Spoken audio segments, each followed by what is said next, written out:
I told my fiancé before our wedding that I was drawn to another guy and needed to test my feelings. He canceled everything and walked away. I'm going to be straight with you, I thought I was doing the right thing. 6 weeks before my wedding, I sat Vance down in our apartment and told him I needed space. That I was drawn to someone else. That I needed to test my feelings before we made a lifetime commitment. I actually used those words. Test my feelings. Like I was comparison shopping for a car. We'd been together 3 years. Engaged for 8 months. The venue was booked, deposits paid, invitations printed. My dress was hanging in the closet, still wrapped in plastic. His storm-chasing work had been insane that year. He'd spent half our engagement in the Midwest tracking tornadoes for research grants, but we were solid. Or so I thought. Then I met Thanos at an ocean conservation gala in April. He played the theremin, this bizarre instrument you don't even touch, just move your hands near, and something about watching him create music out of thin air did something to me. He was artistic. Deep. We talked about Mariana Trench ecosystems and vintage synthesizers and the philosophy of sound. Vance talked about wind speeds and barometric pressure. I convinced myself I was being emotionally intelligent by addressing this before the wedding. So that Tuesday night, I made coffee. Sat Vance down at our kitchen table. And said it. I need to tell you something, and I need you to hear me out before you react. He looked up from his laptop. He'd been reviewing footage from a supercell in Oklahoma, and closed it slowly. Okay. I've been feeling confused. About us. About the wedding. His face didn't change. Confused how? There's someone else. I watched his jaw tighten. Not physically. Nothing's happened. But I'm drawn to him. And I think I need to explore that before we get married. I think I owe it to both of us to be sure. Silence. Vance just stared at me. Not hurt staring. Not angry staring. Just processing. Who? He finally asked. Does it matter? Yeah. It actually does. Thanos. From work. The musician. He laughed. One short, bitter sound. The theremin guy. Don't do that. Don't minimize this. I'm not minimizing anything, Vera. I'm just trying to understand. He leaned back in his chair. So you're asking me to? What? Wait while you date another guy? I'm asking for space to figure out what I really want. That's the same thing. It's not. Are you asking me to wait while you see if another man is better than me? I froze. Put that way, it sounded cruel. But I pressed on. I'm asking you to understand that I need to be honest about my feelings. That I can't marry you while I'm thinking about someone else. Isn't that the mature thing to do? Vance stood up. Pulled out his phone. What are you doing? What you asked me to do. His voice was terrifyingly calm. Giving you space. He dialed. Put it on speaker. Hello, Pinewood Manor. Hi, this is Vance Rourke. I need to cancel my wedding venue for August 12th. My stomach dropped. Vance, wait. Yes, I understand the deposit is non-refundable. That's fine. Vance, stop. He ended the call. Dialed again. Over the next hour, I watched him systematically dismantle our wedding. The caterer. The photographer. The florist. The band. Each call exactly the same, calm, professional, final. I kept trying to interrupt. I didn't say cancel everything. I said I needed space. And I'm giving it to you. He didn't even look at me. You want to test your feelings? Go ahead. But I'm not waiting around to be your backup plan. That's not what this is. Then what is it, Vera? I couldn't answer. Because he was right, and we both knew it. By midnight, it was done. Every vendor canceled. Every plan erased. Vance went into our bedroom and packed a duffel bag. Clothes, toiletries, laptop. I stood in the doorway, watching, waiting for him to break. To cry. To beg me to reconsider. He didn't. He zipped the bag, walked past me to the kitchen, and did something that made my blood run cold. He took off his engagement ring and placed it on the counter. Right next to mine, the one I'd taken off before this conversation, telling myself it was temporary. 2 rings. Side by side. Keep both, he said quietly. You might need the reminder. Then he walked out. I stood there, staring at those rings, waiting for him to come back. Waiting for the grand gesture. The fight for me. The door didn't open. And that's when I realized, Vance wasn't coming back. The first week with Thanos was everything I thought I wanted. We met for coffee at this indie place he loved. Talked about soundscapes and bioluminescence and how humans are terrified of the dark because we're not designed for it. He was magnetic in a way Vance never was, all mystery and artistic intensity. But he never invited me to his place. Never introduced me to his friends. Every hangout was on his terms, his schedule, his comfort zone. "I'm just really private," he said when I asked about it. 2 weeks in, I woke up to a text. "Hey. Been thinking. You've got too much baggage. This isn't what I signed up for. Take care." That was it. No call. No conversation. Just a text and then silence. I tried calling. Straight to voicemail. I drove to the coffee shop where we'd met, he wasn't there. I checked his social media, he'd blocked me. The theremin player who talked about emotional depth couldn't even break up with me in person. And that's when the panic set in. I tried calling Vance. Blocked number. I texted from a friend's phone, delivered, but no response. I showed up at the Storm Research Lab where he worked. "Vance doesn't work here anymore," the receptionist said, barely looking up. "He resigned 3 weeks ago." Resigned? Where did he go? I'm not authorized to share that information. I drove to our old apartment. The lease was in his name. There was a moving truck outside. New tenants. "You looking for the previous renter?" the guy asked, hauling a couch. "He cleared out last month. Didn't leave a forwarding address." I sat in my car outside that building for an hour, staring at the windows where we used to live. Where I used to watch him come home from chasing storms, exhausted but exhilarated. Where he'd cook breakfast on Sundays and play awful pop music too loud. Gone. I checked his social media obsessively. His Instagram was private now. Facebook deleted. LinkedIn still existed, but his profile picture was just a generic silhouette, and his location said available for relocation. He'd erased me. Erased us. Erased everything. Our mutual friends? Suddenly cold. When I ran into Bridget at the grocery store, she actually turned her cart around and walked the other way. I caught up to her in the cereal aisle. "Bridget, seriously?" She sighed. "What do you want me to say, Vera? I want to know why everyone's treating me like I committed murder. You broke his heart 6 weeks before your wedding because you wanted to try out some other guy. What did you expect?" I was being honest. "You were being selfish." She grabbed a box of granola without looking at it. "Vance didn't just leave you. He left this entire city. That's how done he was." "Where did he go?" "I don't know. And if I did, I wouldn't tell you." She walked away. I started Googling him. Every variation of his name plus storm chaser or research or his university. Nothing recent. Just old articles from years ago. He'd vanished. At 2 a.m. on a Thursday, 3 months after he left, I broke. I opened my laptop and wrote him an email. Subject: "I'm sorry. I just need to know if this other guy feels right." I didn't even realize how bad the subject line sounded until after I hit send. The body was worse. Rambling, desperate, pathetic. I told him Thanos ghosted me. That I made a mistake. That I missed him. That maybe we could talk, just talk, and figure this out. I watched the screen for hours, refreshing my inbox. Nothing. Days passed. Then weeks. No response. I checked my spam folder. My trash. Even called my email provider to make sure it was delivered. It had been. He'd read it. He just didn't care enough to reply. I was deleting old emails one night, trying to purge anything that reminded me of him, when a LinkedIn notification popped up on my phone. Vance Rourke has updated his profile. My hands were shaking as I opened it. New city. New job title. Co-founder, Tempest, and Tide Luxury Design. The profile photo loaded slowly, pixel by pixel. Vance in a charcoal suit, sharp jawline, styled hair I'd never seen on him. He looked like a different person. Confident. Powerful. And next to him? A woman with copper hair, striking features, and a smile that said she belonged exactly where she was. Standing right beside him.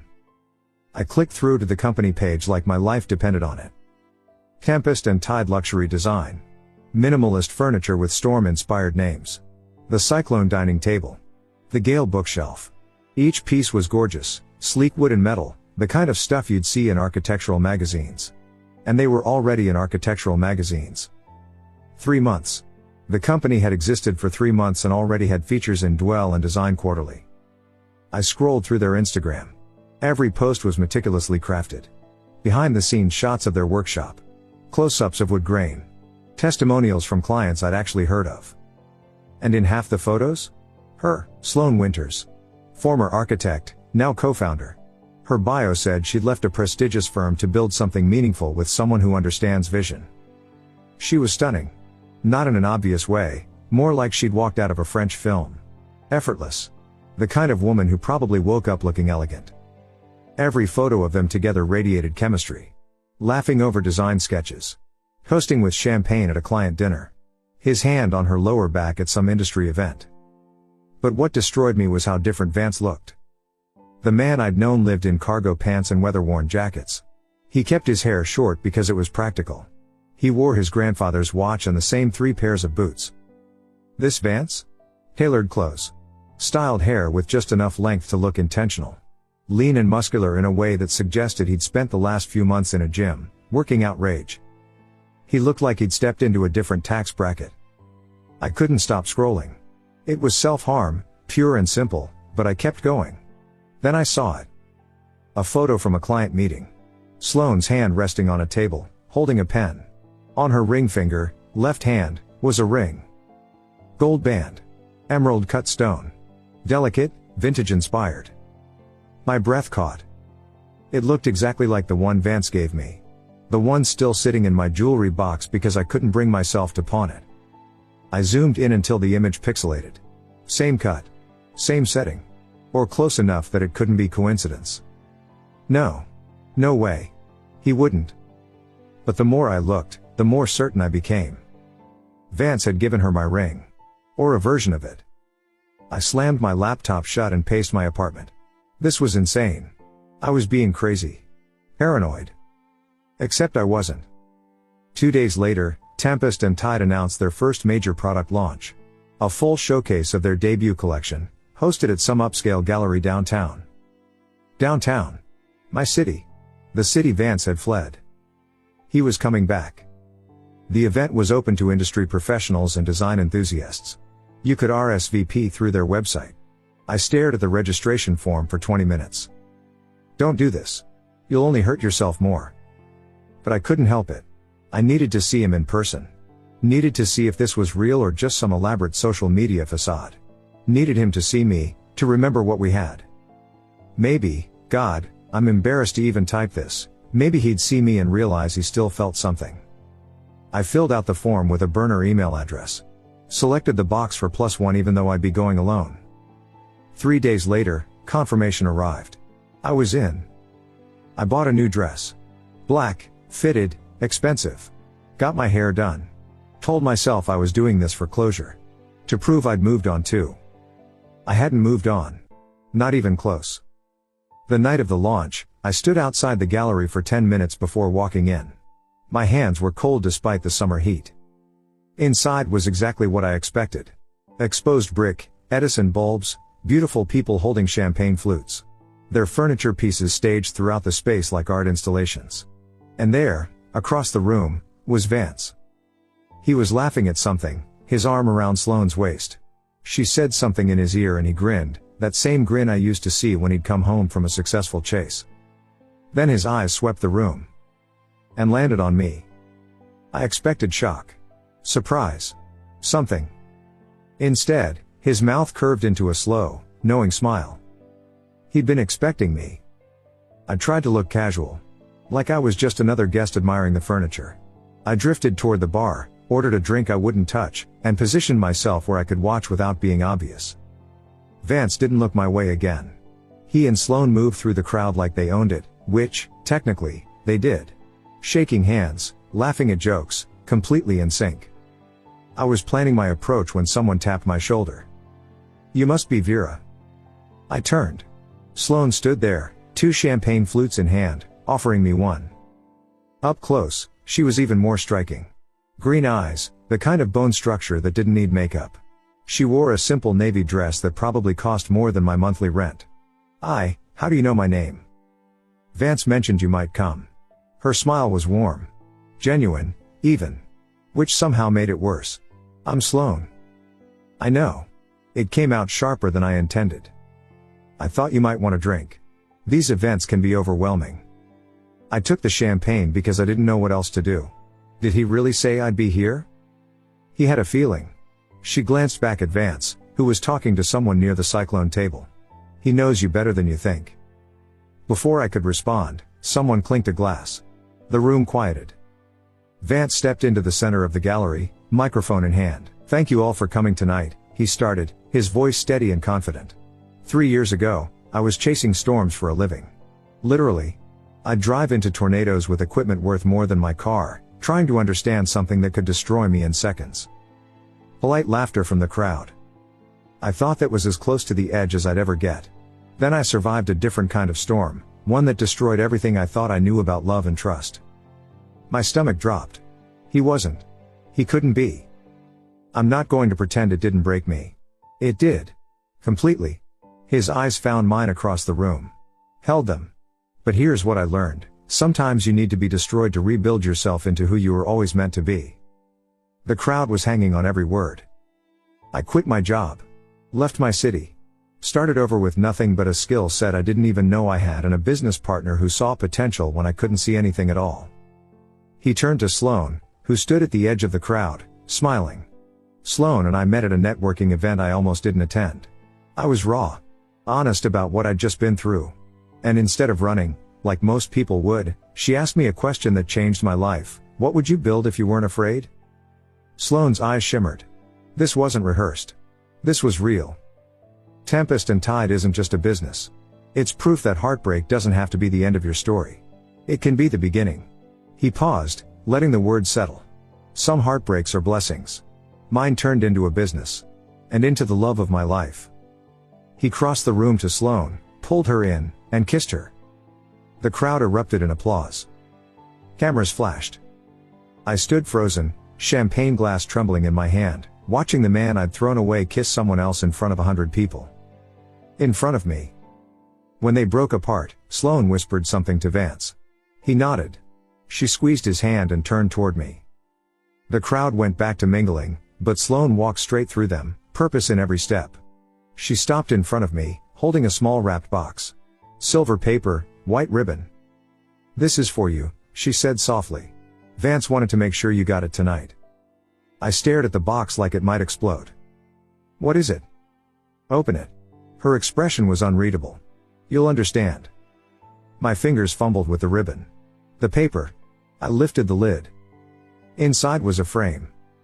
A small, simple frame containing a printed email. My email. The subject line in bold. I'm sorry. I just need to know if this other guy feels right. The body of the email was there too. Every desperate, pathetic word I'd written at 2 a.m. 3 months ago. My vision blurred. I couldn't breathe. There's a note, Sloan said quietly. I flipped the frame over. Taped to the back, in Vance's handwriting. Every great business needs a founding story. Thank you for giving us ours. V and S. The gallery tilted. I grabbed the nearest table to steady myself. He forwarded it to me, Sloan said, and her voice was still gentle, which made everything worse. The night you sent it. We just met at a networking event 2 days earlier. He was devastated. Raw. And honest about everything that had happened. I couldn't look at her. Couldn't look at anything except that email. Most people would have hidden that kind of pain, she continued. But Vance didn't. He showed up to that event broken, and he didn't pretend otherwise. That vulnerability? That honesty about being destroyed by someone he loved? That's what made me fall for him. Stop. My voice cracked. Please stop. I know this is hard. You don't know anything. I finally looked at her. You don't know what we had. You're right. I don't. Her expression didn't change. But I know what you did. And I know that he deserves someone who won't treat him like a backup plan. The words hit like a slap. The ring, I choked out, because I needed to hurt her back somehow. You're wearing my ring. Sloan glanced down at her hand. That gold band with the emerald cut stone. Then she looked back at me, and for the first time, her smile had an edge. The one you left on the counter? Vance had it redesigned. She held up her hand so I could see it clearly. He said the original represented a promise someone broke. So he melted it down and created something new. Something that represents a promise someone will keep. He melted it? Every bit of it. The gold, the stone, remounted, recut, rebuilt. She lowered her hand. He wanted to give it to someone who'd never take it off. My knees almost gave out. I need to leave. Vera. But I was already moving, pushing through the crowd toward the exit. People stared. I didn't care. I needed air, needed to get out before I completely fell apart in front of everyone. I was almost to the door when a hand caught my elbow. Vance. Leaving so soon? His voice was low, meant only for me. Let go of me. I just wanted to say thank you. He released my arm but didn't step back. For coming. For the email. For all of it, really. You're a B word. Maybe. He shrugged. But I'm not the one who gambled a future and lost. Tears burned my eyes. I hope you're happy. I am, he said it simply. Honestly. I hope Thanos was worth it. Then he walked back into the gallery, back to Sloan, back to his new life. I stumbled out into the night air and made it halfway to my car before the tears came. Violent, gasping sobs that I couldn't control. I drove home in a blur, that framed email on the passenger seat mocking me with every streetlight. I pulled over 2 blocks from my apartment and screamed. Just screamed until my throat was raw. My phone buzzed. Unknown number. Saw you at the launch. Congrats on being a meme. Below the text, a screenshot from Instagram. The event photographer's story. My face, pale, shocked, devastated, in the foreground. Behind me, perfectly in focus, Vance and Sloan kissing, champagne glasses raised, camera flashes creating a halo effect around them. The caption. When your ex shows up to your glow-up party, skull emoji. 3,000 likes. 400 comments. And counting. By morning, the screenshot had spread everywhere. My coworker Ines forwarded it to me with just. Then my college roommate. Then my cousin. Then people I hadn't spoken to in years, all sending the same image with variations of "Is this you?" The comments were brutal. Imagine fumbling this hard. She really showed up to his revenge-era LM Woo. Main character syndrome meets consequences. This is what sleep around and find out looks like in real life. Someone had even made it into a meme template. My devastated face photoshopped into different scenarios. The Titanic sinking. A dumpster fire. This is fine dog. I called in sick to work. Stayed in bed for 2 days straight. On day 3, my phone buzzed with a text from a number I'd deleted but still recognized. Thanos. Damn, you really fumbled. Glad I got out when I did. I stared at that message for 10 minutes. This man, this coward who dumped me via text after 2 weeks, was gloating about dodging a bullet. I blocked him. Should have done it months ago. But the damage was done. Everyone knew. Everyone had seen exactly what I'd lost and exactly how pathetic I looked watching it happen. My boss pulled me aside when I finally returned to work. The lab needs to maintain a professional image, she said carefully. Maybe take some time off. Let this blow over. I wasn't fired. Just encouraged to disappear. So I did. For 2 months, I lived like a ghost. Worked from home when possible. Avoided social media. Stopped going to places where I might run into anyone who knew the story. But I couldn't stop thinking about Vance. One night in October, I did something I swore I wouldn't do. I wrote him a letter. Not an email, a real letter, handwritten on actual paper. No excuses. No justifications. Just the truth. Vance. I'm not asking for forgiveness because I don't deserve it. I'm not asking you to respond because you don't owe me anything. I'm writing this because you deserve to hear it said plainly. You deserved better. You deserved someone who knew what she had. Someone who didn't treat your love like something to be tested or compared. Someone who chose you every single day without hesitation. I wasn't that person. I convinced myself I was being honest and mature, but I was just being a coward. I wanted a safety net. I wanted you to wait while I figured out if the grass was greener. It wasn't. But even if it had been, what I did was unforgivable. Sloan is lucky. I hope you're happy. I mean that. I'm sorry for everything. Vera. I mailed it to the Tempest and Tide business address. Didn't expect a response. 2 weeks later, a letter arrived. Plain envelope. His handwriting. My hands shook opening it. Vera. I don't hate you. But I don't forgive you either. You didn't just want space, you wanted a safety net. You wanted me to wait while you test drove someone else. That's not love. That's cowardice. You treated 3 years like they could be put on pause while you explored your options. I'm not your backup plan. I never will be. I hope you learn from this. Not for me, for whoever comes next. They'll deserve better than what you gave me. Don't contact me again. Vance. That was it. Final. Absolute.